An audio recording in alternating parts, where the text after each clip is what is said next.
Muchísimas gracias a todos, a los que estáis aquí y habéis hecho posible este evento con pandemia y Dana incluida, y a los que nos estáis viendo desde casa, desde la oficina o desde el coche, porque ahora se puede ver desde cualquier sitio. Es una de las grandes transformaciones que hemos aprendido durante la pandemia y que llevamos analizando a lo largo de todo el Congreso de Retail Future. Y bueno, ya lo ha presentado Susana, soy Marta García Aller, soy periodista y a veces escribo libros. El último es este que tenéis aquí, es Lo imprevisible, y el título estaba pensado antes de que supiéramos qué era un coronavirus. Que la vida está llena de cuestiones imprevisibles que la tecnología quiere y no puede controlar, era la tesis principal del libro. Y cuando el libro salió, cuando el libro iba a salir, de repente recibí una llamada de la editora de Planeta que me avisó de que el libro estaba confinado. El libro estaba confinado porque se había impreso en la imprenta de Igualada, que fue el primer municipio de España que, si recordáis, aprendió qué era eso del confinamiento. Y el libro ha tenido un renacer. Al libro le ha cambiado la vida a la pandemia, como nos la ha cambiado a todos, porque el libro que está ahora en las librerías no es aquel libro que estaba en la imprenta de Igualada, no es aquel libro confinado. Es un libro que también incorpora la pandemia, que incorpora el coronavirus, porque seguramente sea una de las cosas más imprevisibles que nos ha pasado nunca. ¿Y qué es lo imprevisible? ¿Por qué creo que es tan importante hablar de lo imprevisible para entender las grandes transformaciones que estamos viviendo? ¿Por qué creo que tenemos que pensar las transformaciones desde las gafas de lo imprevisible para entender cómo transformar nuestra tienda, cómo transformar los procesos de venta y cómo reinventar nuestra profesión, sea de verdad la que sea? Pues porque lo imprevisible no es solo aquello que no vemos venir, no es solo aquello que no se puede prever. Lo imprevisible define todo aquello que al final a lo que vamos a llegar con la imaginación. No todo está en el Big Data, ni muchísimo menos. Hay muchas cosas que los números no saben anticipar porque no entienden nuestras prioridades. A veces ni nosotros mismos las sabemos. Y lo imprevisible, por más que nos avisen que puede pasar, porque nos avisaron los epidemiólogos de que había una pandemia que no sabían cuándo, pero que podía llegar en cualquier momento por la destrucción de los ecosistemas, que también hemos entendido en la importancia en la mesa anterior. No nos lo podíamos llegar a imaginar. Que más de 1.000 millones de personas en el planeta tuvieran que confinarse de repente era algo inimaginable. Entonces, os ponía esta imagen de un desfile de Marc Jacobs del año 2008, porque esta mascarilla se volvió viral cuando empezó el confinamiento, como si Marc Jacobs hubiera sabido que algo así iba a pasar. En absoluto, era un homenaje a las enfermeras, o a su manera que quiso hacer en aquel desfile de Yves Saint Laurent, pero se convirtió en un símbolo. Como la mascarilla era algo con lo que jamás habíamos imaginado que tuviéramos que convivir. ¿Lo había previsto este diseñador?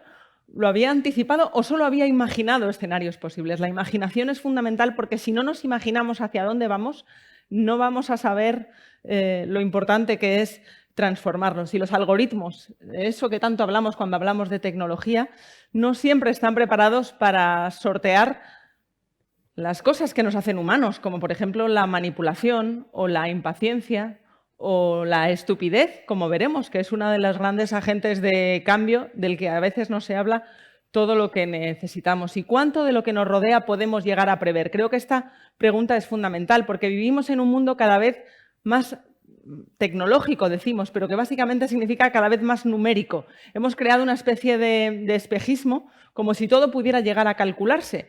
Calculamos los pasos que damos, sabemos los minutos que vamos a tardar en llegar a nuestro destino.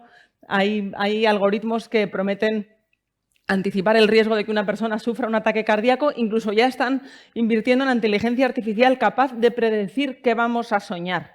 Parece que los límites de todo aquello que los algoritmos pueden llegar a prever son infinitos, y no lo son. Hay muchas variables que los algoritmos no pueden llegar a anticipar, que el Big Data tiene ese límite. Y creo que a menudo enfocamos la tecnología como si lo pudiera todo, y en realidad los humanos somos los que estamos en el centro. ¿Y por qué creo que esto tiene especial, y ahora lo veremos, especial relevancia para el comercio y para la artesanía, que es para lo que estamos hablando aquí? Pues porque todo aquello que no puedan prever los algoritmos, todo aquello que se escape al control de la automatización es donde se pone el humano en el centro, el tendero en este caso en el centro. Todo lo que tiene que ver con la creatividad, con la intuición, con el saber reaccionar a los cambios que no hemos podido anticipar. Todo eso es lo que creo va a poner en el centro las tiendas del futuro, todo aquello que no se pueda automatizar en un gran almacén lleno de robots. Estas señoras que veis aquí son las primeras programadoras de la historia. Son las programadoras del ENIAC, un ordenador, el primer gran ordenador, pesaba toneladas, ocupaba habitaciones enteras, es de 1946 y su cometido era prever. Llevamos muchísimos años los humanos queriendo prever, tratar de anticipar todo lo que podían prever. Eran las trayectorias de los misiles al principio de la Guerra Fría, anticipar aquello que hacía falta muchas personas calculando. Había muchas salas llenas de computadores y computadoras. Los computadores eran las personas que computaban y todo aquello se fue automatizando y cada vez se podían prever más cosas, incluido el tiempo que iba a hacer, que también es una tarea profundamente automatizada. Al saber qué tiempo va a hacer mañana, saber que en un día como hoy vamos a tener un temporal como el que hemos tenido en Valencia, es algo que hace no tantos años hubiera sido imposible de prever con días de antelación y nosotros ya estábamos prevenidos. Eso permite hacer planes de una manera que hace apenas un siglo hubiera sido inimaginable. Y ahora podemos. Y ya nos hemos acostumbrado a eliminar de nuestra variable incertidumbre el tiempo que va a hacer mañana o casi la semana que viene. Y lo damos por hecho desde finales del siglo XX que con esa tecnología convivimos. Pero imaginaos cuántas cosas no se podían prever cuando calcular el tiempo que iba a hacer, que es una cuestión profundamente matemática, además de física, era imposible. Todo eso tiene mucho que ver con la automatización y lo pongo como ejemplo de las cosas que nos cambian a medida que la tecnología capaz de prever cosas va avanzando. Una de las cosas que más previsibles se han ido volviendo con los años son los viajes. Esta es una foto de la cueva de la Sibila que está en Cumas, muy cerca de Nápoles, y la mitología, en la Eneida, es un sitio al que va Eneas al emprender su viaje, su ruta por el Mediterráneo llena de peligros, y va a preguntarle a la Sibila, al oráculo, qué peligros son los que va a encontrar mañana, qué peligros son los que va a encontrar en el destino. Esas preguntas, cuando yo fui a ver esta gruta, que es un paisaje de verdad que merece la pena, todavía hay restos de un templo de Zeus magnífico y es muy poco transitado todavía por los turistas, nada que ver con las vecinas Pompeya y Herculano. Yo a quién le pregunté qué peligros podía encontrar en mi camino. Yo se lo pregunté a Siri. Le pregunté, ¿qué ruta tengo que seguir? ¿Cuántos kilómetros? ¿Por dónde voy? Eso era lo que se le preguntaba a los oráculos hace miles de años. Y los oráculos del presente, ya no del futuro, son los algoritmos. Es la inteligencia artificial con la que hablamos y ya hablamos con las máquinas para preguntarles los peligros que nos vamos a encontrar en el camino o para preguntarles dónde está la gasolinera más próxima. Eso tampoco ya es imprevisible. O para preguntarle cualquier cosa sobre los restaurantes que podemos encontrar al destino al que vamos. Todas esas cosas, apenas hace 20 años, en el siglo XX, cuando había que bajar la ventanilla del coche a mano para preguntarle al paisano que nos encontrábamos al llegar a la ciudad, todas esas cosas eran imprevisibles y ya no lo son.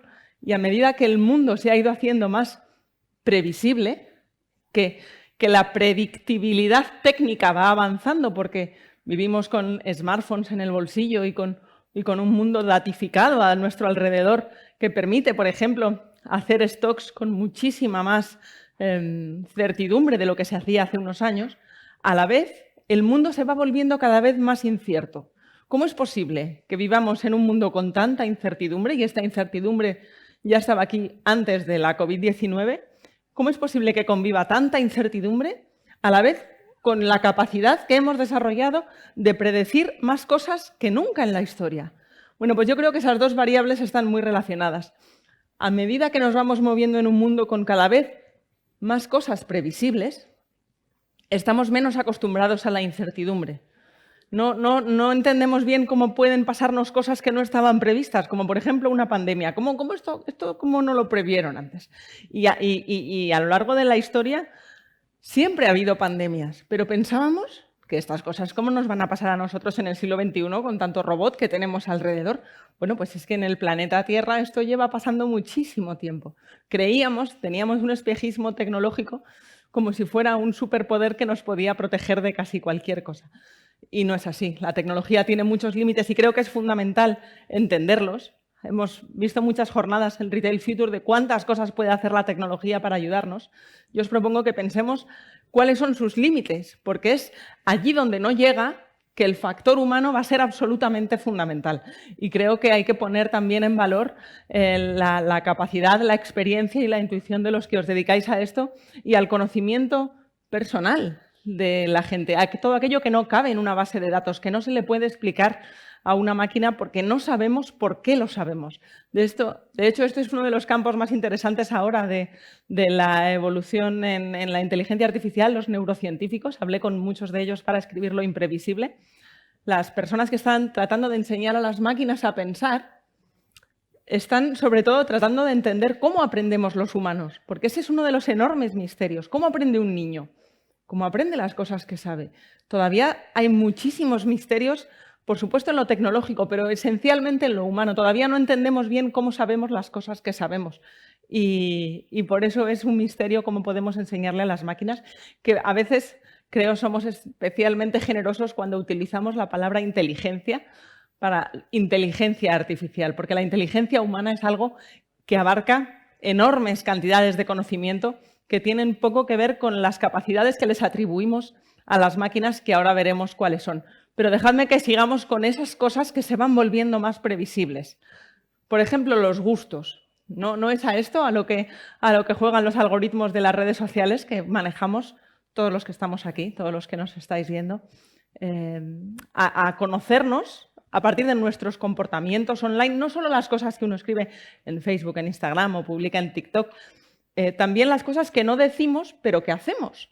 Que, como explicaba Belén Barreiro esta mañana, no es lo mismo lo que te dice el cliente que va a hacer que lo que luego hace. Pero al algoritmo no es tan fácil engañarle, porque no calcula por las cosas que le decimos, sino por las cosas que hacemos. Los móviles están geolocalizados, los llevamos siempre en el bolsillo. Llevamos una década llevando un detector de movimientos en el bolsillo. Y esto, bien utilizado, ya hay herramientas que están ayudando a los pequeños comercios, no solo a los grandes, a entender mejor los comportamientos de los consumidores. ¿Por qué entra en el supermercado de la competencia? ¿Por qué va a otra zapatería que no es la mía? ¿Qué tipo de segmentación de clientes se puede hacer sabiendo dónde se mueven los millones de personas que transitan por una ciudad? ¿De qué país vienen? ¿De qué ciudad vienen? ¿Dónde duermen? ¿Trabajan aquí o solo vienen aquí a dormir o solo vienen a trabajar? ¿Vienen aquí a cenar o son más de venir a comprar? Todo eso ya se puede saber y las operadoras de móviles venden esa información para poder anticipar los comportamientos de los consumidores. Nunca se ha sabido tanto de los consumidores y sería muy injusto que las pymes quedaran fuera de este gran mercado global de los datos, que es verdad que como individuos genera mucha inquietud desde el punto de vista de la privacidad, pero que a la vez tanta inquietud no generará si nos descargamos continuamente aplicaciones gratuitas sin leer las condiciones de uso cuando damos al botón de aceptar. ¿Por qué son gratuitas? Porque el producto no son las aplicaciones, el producto somos nosotros. Las estamos pagando con nuestros datos, porque son muy valiosos, permiten predecir no lo que nos gusta hoy, sino lo que nos va a gustar mañana, que es lo realmente valioso. ¿Hasta qué punto son previsibles nuestros gustos y hasta qué punto son previsibles nuestros miedos? Es una de las grandes preguntas que van a transformar la próxima década, porque las empresas y los partidos políticos que conozcan nuestros gustos y que conozcan nuestros miedos van a saber cómo influirnos de una manera inimaginable en otros siglos o en otras décadas. Y esto es realmente extraordinario, inquietante, desde luego, pero extraordinario. Y el pequeño comercio, igual que el grande, tiene que saber que estas herramientas existen para prepararse para ellas. Hay muchísimas cosas que se pueden predecir y hay otras que no. Y creo que en las que no es donde las pymes tenéis el elemento de fuerza que las grandes corporaciones no pueden permitirse pararse a pensar. No están diseñándose para eso. Os he traído esta foto con mermeladas porque es muy famoso un experimento psicológico que se hizo en los años 80 precisamente con mermeladas, porque trataba de entender cómo actuamos cuando tenemos mucha oferta. Y fijaos que nunca hemos tenido tanta oferta como ahora. El mundo digital, el mundo conectado, precisamente se caracteriza por poder comprar cualquier cosa en cualquier momento en la herramienta que tenemos en el bolsillo que nos conecta con el mundo en tiempo real. Podemos ver cualquier película, podemos escuchar cualquier canción y las plataformas de streaming, por ejemplo, lo que pelean es por diferenciarse. ¿Por qué voy a pagar una cuota para una plataforma de streaming que tiene 40 millones de canciones disponibles en vez de para otra plataforma de streaming que tiene otros 40 millones de canciones disponibles, seguramente las mismas? Diferenciarse es una de las grandes peleas del siglo XXI en el que tanto se mercadea con la atención. En el mundo del streaming lo están intentando ahora con los podcasts, de ahí ese boom de los podcasts, porque es la manera de tener un elemento diferenciador que no tiene tanto que ver con la música. Y de vuestro sector tendréis que pensar cuál es ese elemento diferenciador tan importante en la época de la conexión en la que podemos predecirlo todo, pero nunca sabemos qué es lo último que nos va a apetecer. Bueno, pues este experimento de psicología con las mermeladas era antes de Google. No sé si recordáis el mundo antes de Google, allá por los años 90. Probaron a la entrada de un supermercado a poner un stand con 24 sabores diferentes de mermeladas. No era fácil encontrar 24 sabores diferentes de mermeladas, pero los pusieron ahí. Y pusieron otro en el que había apenas 6. Y el experimento era ver dónde se paraba más gente. ¿Y dónde creéis que se paraba más gente? En el que había más oferta. Un 60% de todas las personas que entraban se paraban ahí. Parecía un éxito entonces tener más oferta. Pero ¿cuál fue el stand donde se compraron más botes de mermelada? Fue en el que tenía menos.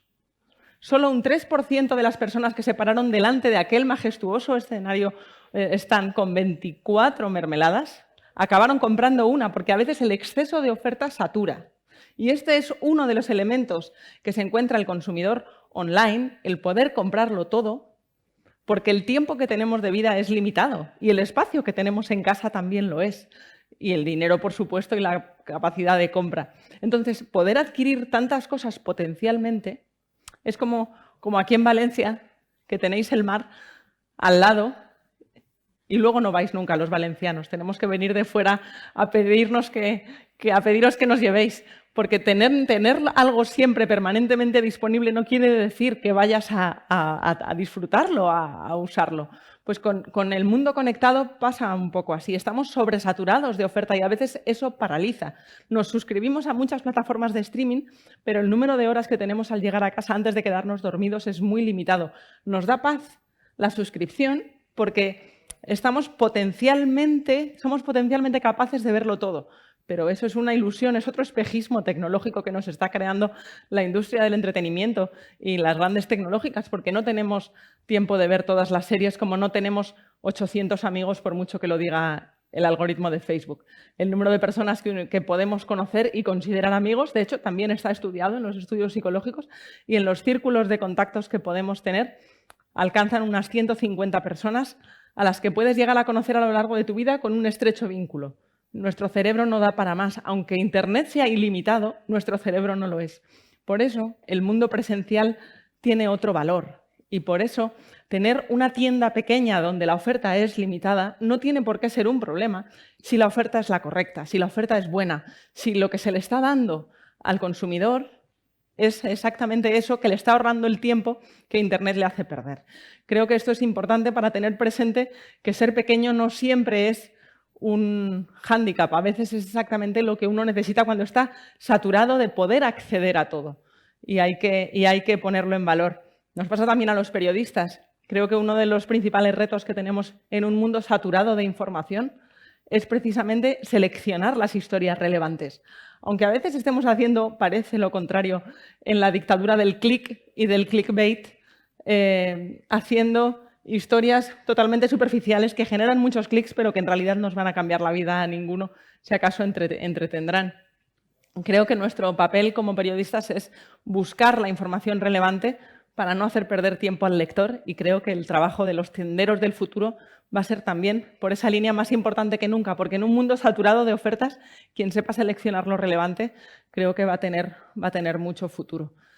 Y entre las cosas increíbles que se están volviendo más previsibles también está el crimen. No sé si recordáis Minority Report, esta película de la que hace ya 20 años, cada vez hace 20 años de más cosas, si os fijáis. Y en esta película, que entonces parecía ciencia ficción, había mucha ciencia también. Steven Spielberg contrató a media docena de brillantes futurólogos, pero futurólogos tecnológicos, de estas personas visionarios de la tecnología que estaban en las compañías más importantes de Silicon Valley, precisamente anticipando cuáles iban a ser las tendencias del futuro, qué cosas iba a ser capaz de transformar en el mundo la inteligencia artificial que entonces ya estaba desarrollándose. Y una de las cosas que anticiparon eran, por ejemplo, si recordáis esa escena en la que entra en un centro comercial y le llega la publicidad, eso que llamamos ahora publicidad programática, entonces no tenía nombre, era entrar en un centro comercial y Tom Cruise iba recibiendo anuncios personalizados con aquello que le gustaba. Aquello nos parecía ciencia ficción a principios de los 2000. Y eso es lo que ya está pasando en nuestro teléfono móvil. No necesitamos un holograma en medio de la tienda, porque esa oferta personalizada lo que nos dice lo que puede ser relevante para nosotros, eso lo están consiguiendo los algoritmos. No es ciencia ficción en absoluto. Tampoco es ciencia ficción la predicción del crimen. Ya hay empresas que se dedican a eso y en Estados Unidos están extendiéndose en asociación con la policía de allí, utilizando el Big Data para saber dónde es más probable que se cometa un robo o pueda haber un incendio, porque hay muchas variables que pueden anticipar los riesgos que viven las poblaciones y eso esperan que sirva para reconducir los recursos públicos y tener las ambulancias listas, por ejemplo, allá donde más probable sea que hagan falta. Hay empresas con las que hablé para escribir Lo imprevisible que ya tenían hace un par de años algoritmos capaces de predecir hasta con un 80% de exactitud dónde podía suceder algo que necesitara la intervención del 112, por ejemplo. Y en España se están haciendo pilotos de este tipo con mujeres víctimas de maltrato que aceptan participar en los programas para que salten las alarmas cuando más probable es que puedan sufrir una agresión de sus maltratadores. Y hay mucho que el Big Data puede decir de esto por cómo nos movemos, con quién hablamos, con quién estamos dejando de hablar. Eso es muy importante. Y nuestros comportamientos a veces dan mucha más información de la que ni siquiera nosotros somos conscientes también en nuestra seguridad. Esto tiene un lado también muy oscuro, como lo tenía en la película. ¿Cómo sabemos que el algoritmo está calculando de una manera justa?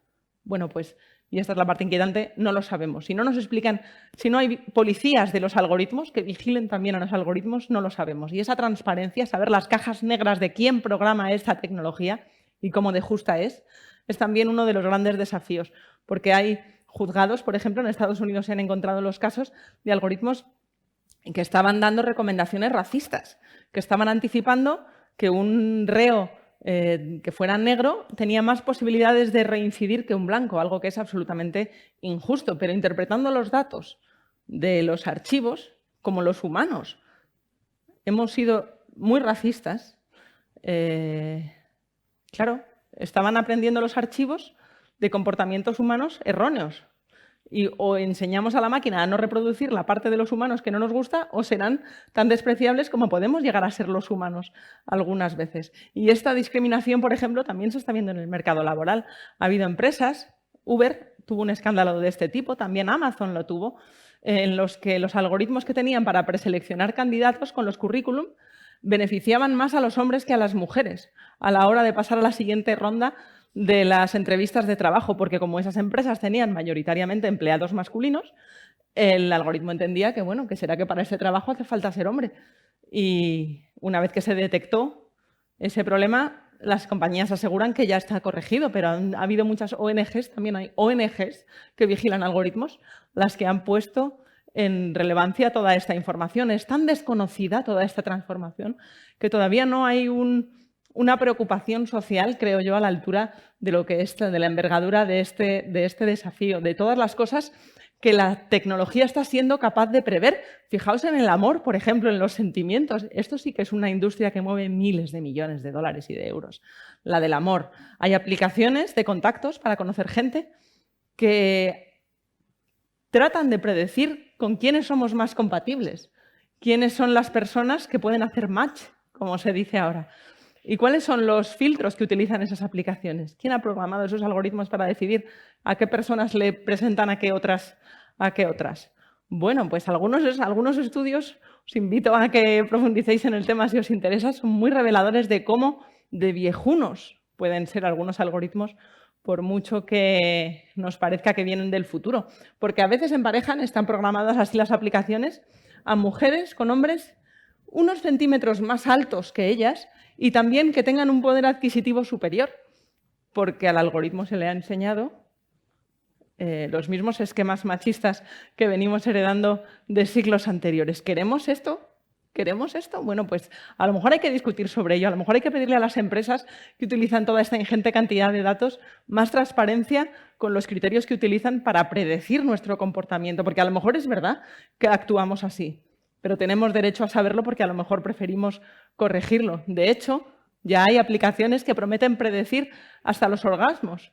Y es decir, no lo he comprobado, pero la recopilación de datos también está recopilando información hasta ahora inédita.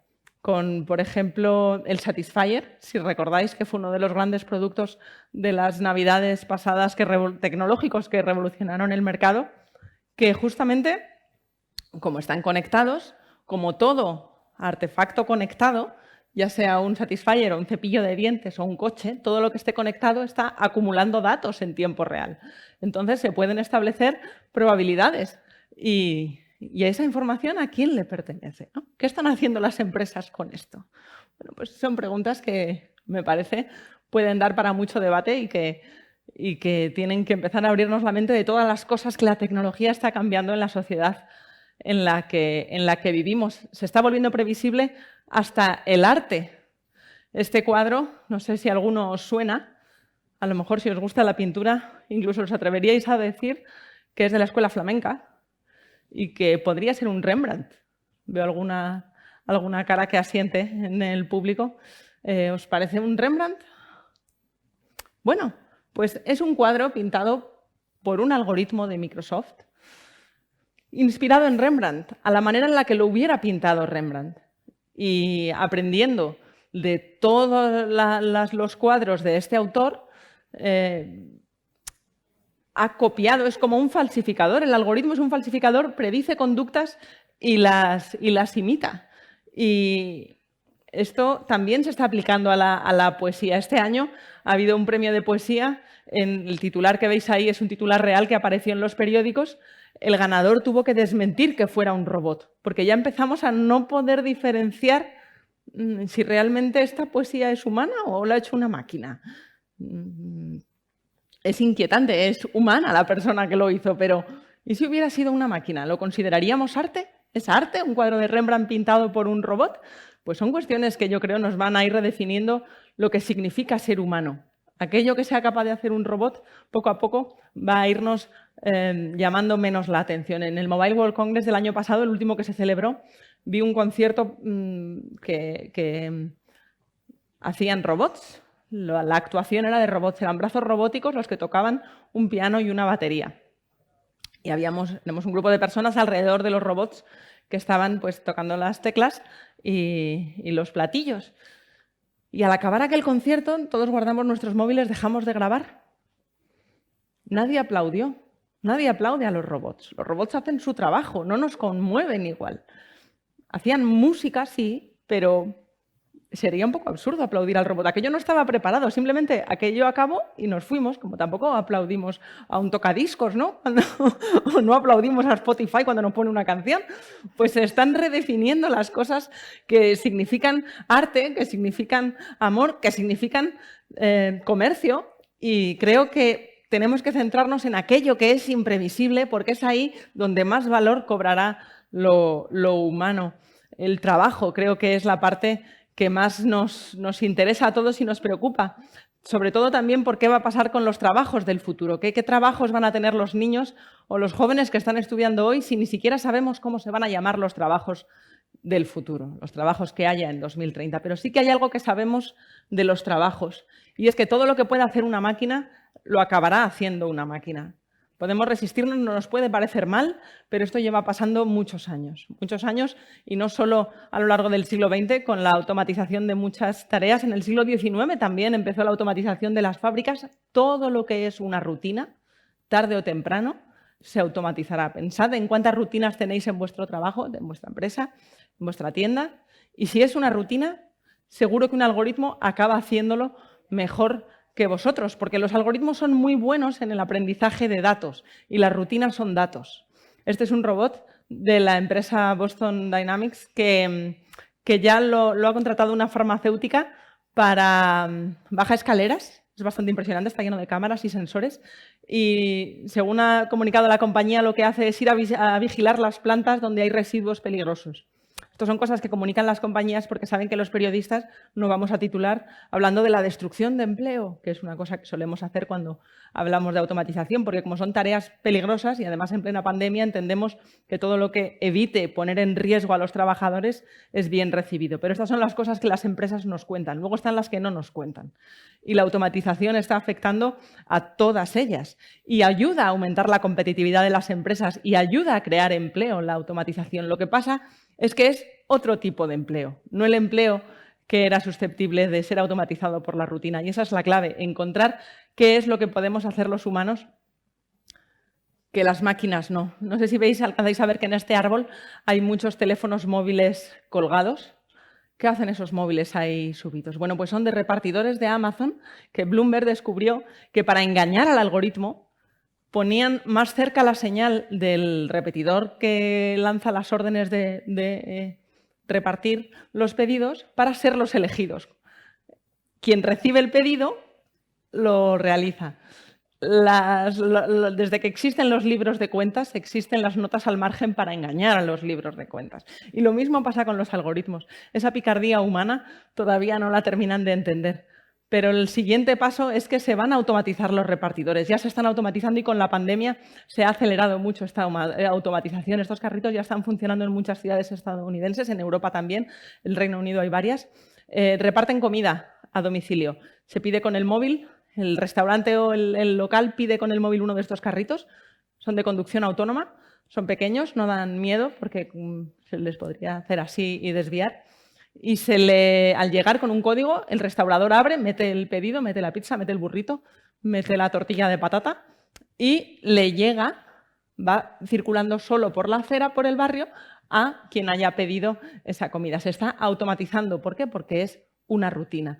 Pero ¿dónde llegan los humanos? ¿Dónde está lo imprevisible aquí? En que estos carritos no son tan autónomos como parecen. Los coches autónomos tampoco lo son.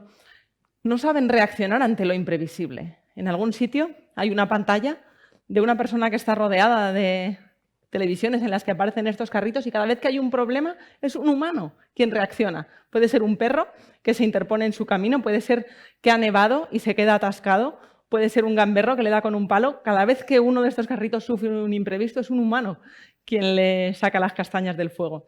Y a medida que se va robotizando el mundo, vamos a necesitar más humanos que se hacen pasar por robots, si queréis ponerlo así, que es ayudar a los robots a parecer más listos de lo que en realidad son, porque si hay un imprevisto, al final es un humano quien lo resuelve. Estos son drones en el cielo de Shanghái para celebrar el año nuevo, el año 2020. ¿Quién nos lo iba a decir cuando decíamos feliz 2020, verdad? Pues así lo celebraban en Shanghái. Ya no hay fuegos artificiales, hay drones, hay espectáculos de drones en el cielo. Esta profesión ni siquiera tiene un nombre. ¿Cómo se llama el que diseña espectáculos de drones en el cielo? Estos eran miles de drones con luces que se iban moviendo y creaban un espectáculo en el aire que podía decir cualquier cosa. El país que inventó los fuegos artificiales, que es China, está inventando también su desaparición. Pero son tantas las profesiones nuevas que van surgiendo para las que no tenemos nombre todavía, que deja un enorme campo para la imaginación, que insisto, es algo que las máquinas no tienen y no saben prever. Fijaos la imaginación de este hombre que se hizo millonario en 1975 gracias a entender uno de los factores que más nos diferencian de las máquinas, que es la estupidez. La estupidez es una cualidad profundamente humana. Las máquinas no lo entenderían, no es automatizable, es imprevisible por completo. Nadie va a reconocer lo tonto que es, ni sabe cuándo va a hacer una tontería. Este señor se hizo millonario vendiendo piedras, cantos rodados, que compraba en una cantera a céntimos y luego vendía por $5. Los llamó Pet Rock, piedra mascota. No engañaba a nadie. Estaba vendiendo una piedra, la metía en una caja, la envolvía muy bonito y decía, ¿ha comprado usted una mascota perfecta?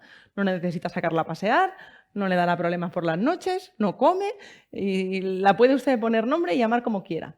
Pet Rock se forró esas navidades, fue el gran éxito. Y es una tontería como un piano. Luego intentó repetir varias veces este esquema, vendiendo arena en cajitas para que cada uno pudiera tener su propio desierto de Utah en casa. No funcionó, ¿vale? A veces. ¿Por qué? Porque la estupidez, igual que el éxito, igual que el fracaso, es imprevisible. Hay muchos libros sobre el éxito, pero no tienen realmente la receta mágica. Tal cosa no existe. Así que eso es, en el fondo, lo inquietante, pero también lo maravilloso. Todo aquello que nos hace imprevisibles, y hay mucho. Y además de la estupidez, os diría que la gran cualidad que nos separa de las máquinas, lo más imprevisible de todo es el sentido del humor. Hay muchos algoritmos que están ahora funcionando en redes sociales para predecir los discursos de odio. Y en el odio los humanos somos mucho más previsibles que en el humor. Los dramas son mucho más universales que las comedias, porque el humor es mucho más social y pertenece a comunidades más pequeñas y es mucho más difícil de entender la ironía. La ironía no es automatizable. Lo están intentando las máquinas, pero cuando Siri o Alexa nos cuentan un chiste, hombre, no termina de funcionar. Sabemos que lo está diciendo de memoria, ¿verdad? Es más, si se lo contamos nosotros a ellas, sabemos que no lo entienden. Esa es la clave. El que tienen un guión predeterminado, pero no reaccionan ante lo imprevisible como hacemos los humanos. Por eso os invito a que sigáis preguntándoos cuánto de lo que nos rodea seguirá siendo imprevisible, cuánto de lo que nos rodea es una rutina porque se automatizará, cuánto de lo que nos rodea desaparecerá. Nos permite saber dónde están las oportunidades. El éxito, ya digo, es como el fracaso, es imprevisible, pero tener las pistas para interpretar los cambios creo que nos puede ayudar a hacerlo mejor. Así que muchísimas gracias a todos. Espero que os sirva ir buscando en el mundo las ventanas de lo imprevisible para poder adaptarnos mejor a un futuro que, desde luego, es más incierto y más imprevisible que nunca. Muchísimas gracias a todos.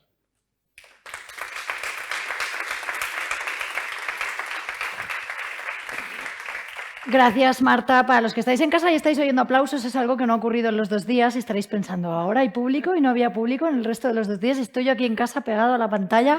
Bueno, es que hay parte del equipo, digamos que ahora a última hora nos hemos recogido todos aquí, pero no hay público más que el que va pasando por aquí relacionado o bien con los ponentes o bien del propio equipo. Bueno, nos has ido llevando, ha sido como un amor-odio, no, espera, máquinas sí, máquinas no, esto sí, esto y totalmente imprevisible. Muchas gracias, Marta. Voy a pasarte algunas preguntas que nos han llegado.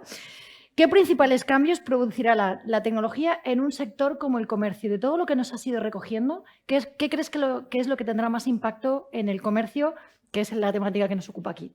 Bueno, desde luego es que las máquinas, la tecnología no es ni buena ni mala, ¿verdad? Al final depende de lo que hagamos con ella. Hay cambios que nos traen muchas oportunidades y hay otras que nos pueden traer mucha destrucción. Un hacha también es tecnología, el fuego es tecnología y puede ser una maravilla o puede ser muy destructivo. Creo que con los algoritmos pasa lo mismo y creo que lo que más nos va a cambiar las tiendas y el acto de comprar y de consumir es precisamente la información que van a tener las empresas de los consumidores, más información de la que han tenido nunca.